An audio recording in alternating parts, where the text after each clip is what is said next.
Meni kütkün digen yanımın sözleri kulak düğüm diketmeydi.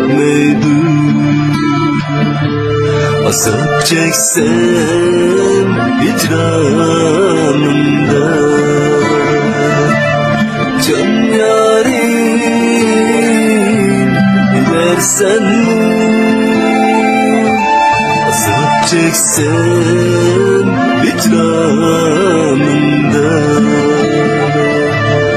can yarim bilersen mi? Men kuygen zülümü bırakıda, sen yarim kuyersen mi? Men kuygen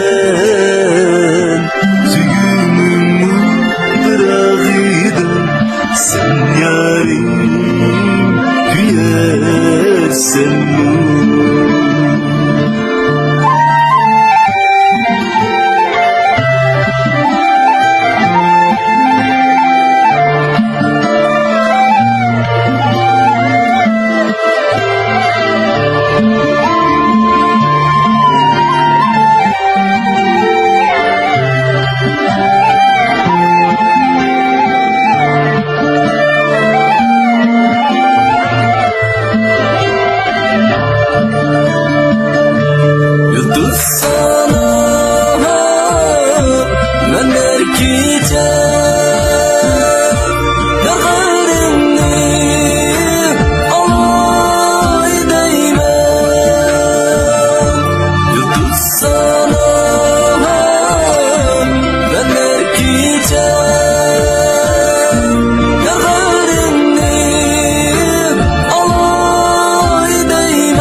Şamallar esli suraymen,